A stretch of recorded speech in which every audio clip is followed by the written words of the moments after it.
गुरताज भुल्लर जी इस वक्त हमारे साथ मौजूद हैं।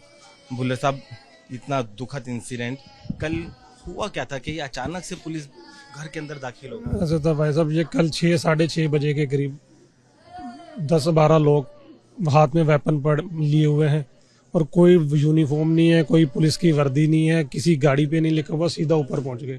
ऊपर सब लेडीज हैं। ऊपर पहुंचे, हमने मना किया कि अगर कौन हो तुम, इनसे मतलब इन्हें रोका, मना किया बाहर चलो बात करनी है, बाहर जाके बात करो, कौन हो तुम?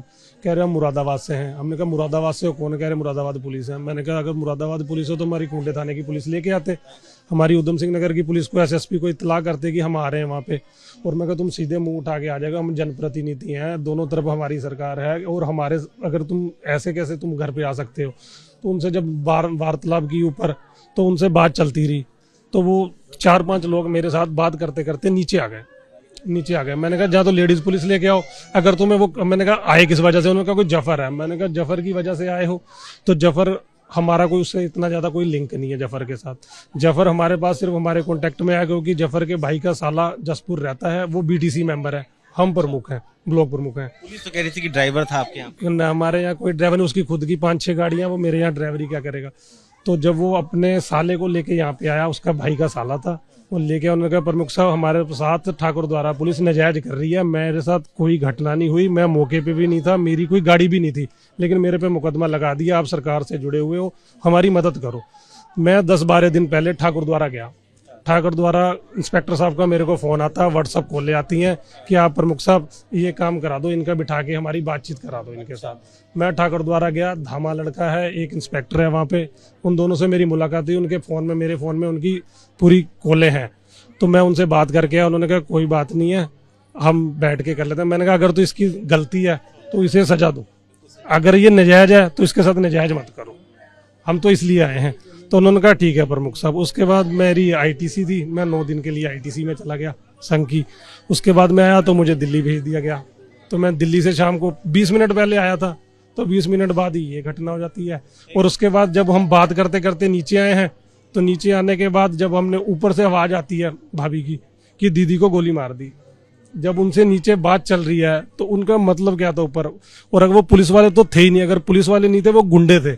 अगर पुलिस वाले होते तो लोकल पुलिस लेके आते, और आके उसमें एक भी ऐसा गट्स नहीं था पुलिस वाला उनके बीच में बात करने का। इसकी भी 2 पुलिस वालों को गोली लगी है। उनका कहना है कि गोली इस पार्ट से चलानी शुरू कर दी, गांव वालों ने घेर लिया था। ठीक है, उनका ये कहना है कि हम यहाँ पे आए, दोनों तरफ से गोली चली। चलो मैं मानता हूँ, अगर वो कहते हैं दोनों तरफ से गोली चली, तो उनको जब कुंडा पुलिस पहुंच गई मौके पे, सरकारी हॉस्पिटल है, पुलिस ने अपनी स्पुर्दगी में ले लिया, हमने पुलिस को स्पुर्दगी में दे लिया, उनके एक भी चोट नहीं है। सरकारी हॉस्पिटल की वीडियो है, सूर्या चौकी की वीडियो है, अगर उनके कहीं भी एक खरोंच भी नहीं आई। लेकिन उनकी मानसिकता गंदी थी, गंदी सोच थी, दारू पिए हुए था।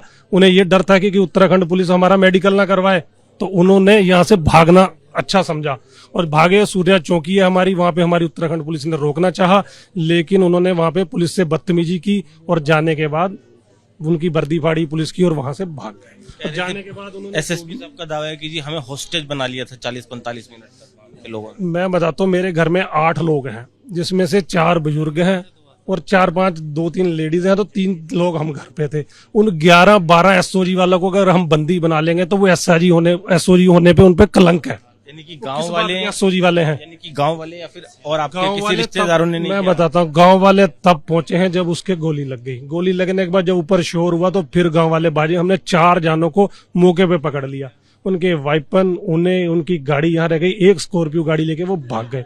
अगर हमने उनके साथ मारकाटी करनी होती तो वो 4 हमारे पास थे, हम कुछ भी कर सकते थे, लेकिन हमने सुरक्षित उन्हें कुंडा पुलिस को दिया। हमने कुंडा पुलिस को देने के बाद उसकी स्पुर्दगी में दिया। हमने पूरी वीडियो है हमारे पास, हर चीज है, और हमारे आईजी साहब का बयान है कि जब हमने उन्हें काशीपुर हॉस्पिटल ले जाया गया, उनके एक भी इंजरी नहीं थी। और बाद में जाने के बाद वो कुछ भी बना ले, वो हम नहीं कह सकते। जफर घर पर था वैसे आपके? नहीं, जफर का कोई मतलब नहीं था हमारे घर पे। जफर क्यों होगा? और जफर को लेकर उनसे बातचीत कर रहे थे, इसीलिए बस पुलिस को जानकारी थी। यही होगा, जफर की रिश्तेदारी है, जसपुर में है, ये मिशर वाले में है, बैलजूड़ी में है, मेरे घर पे वो क्या करेगा? और दूसरी बात, अगर जफर आएगा वो मोमंडन, मैं उसे अपने घर में ऊपर तो रखूंगा नहीं, मैं उसे ऊपर अपने घर में रखूंगा। और ये ऊपर पहुंचे हैं, तो अब आप खुद लगा सकते क्यों बना रही है स्टोरी? कहीं ना कहीं ये सवाल ऐसे ना उनके, जबकि उनकी भी दो पुलिस वाले मानसिकता है ना वो गंदी है। आपने देखा होगा अभी 15 दिन पहले मुरादाबाद पुलिस एसएसपी की जोगी जी ने पूरी फटकार लगाई इनकी, ये निकम्मे हैं। इन्होंने अभी एक लड़की देखा आपने थोड़े दिन पहले जो रोड पे बिना कपड़ों के घूमी और उसमें इन्होंने पूरा इनको जोगी जी ने लाइन पे लिया। उसके बाद इन्होंने ये दूसरी घटना ये कर दी। अगर ये अच्छे होते तो इनकी बीसी में झाड़ नहीं पड़ती, एसएसपी को सुनना नहीं पड़ता मुरादाबाद। ऐसे क्या हालात पैदा हो गए होंगे कि पुलिस ने गोली चला? ऐसे भाई साहब एक नॉर्मल इंसान हो, अगर दारू पिए इंसान, वो कुछ भी कर सकता है। अगर उन्होंने दारू नहीं पी होती तो वो काशीपुर से भागते नहीं, वो हॉस्पिटल में रहते। आपने सुना इनका परिवार का ये आरोप है कि जो पुलिसकर्मी थे उन्होंने शराब पी हुई थी, घर में कोई ज्यादा लोग नहीं थे, घर में कुछ महिलाएं थी, घर में घुसते हैं, अचानक से फोर्सफुली घुसा जाता है। उसके बाद जब बातचीत पुलिसकर्मियों से चल रही थी तभी इनकी पत्नी को गोली मारी गई। कहीं ना कहीं आरोप ये है कि पुलिस ने इस हत्याकांड को जानबूझकर अंजाम दिया। मैं ये कहना चाहूंगा दोनों जगह पे हमारी भारतीय जनता पार्टी की सरकार है और हम सरकार के जनप्रतिनिधि हैं। अगर हमारे साथ ये व्यवहार होगा तो आम जनता के साथ ये पुलिस क्या करती होगी? चाहते हैं मुझे सरकार से, इधर अपने सीएम साहब धामी जी से और यूपी सरकार माननीय जोगी जी से मेरी यही गुहार है कि जो हो बिल्कुल निष्पक्ष जांच हो और ये आरोपियों को सख्त से सख्त कार्रवाई कर उन्हें सजा दी जाए, ना कि ये फर्जी मुकदमे बना के वो जो दिखा रहे हैं ये बिल्कुल गलत है। मेरा तो घर बर्बाद हो गया, लेकिन ये किसी और का ना करे। परिवार आप सरकार से बस यही गुहार कर रहा है कि जो कार्रवाई है वो निष्पक्ष हो, जांच निष्पक्ष हो, जिससे कि जो सच और हकीकत है वो सामने आ जाए और आरोपी पुलिसकर्मियों के ऊपर कड़ी कार्रवाई हो। कैमरामैन जितेंद्र के साथ वरुण जैन, एबीपी न्यूज, उत्तराखंड।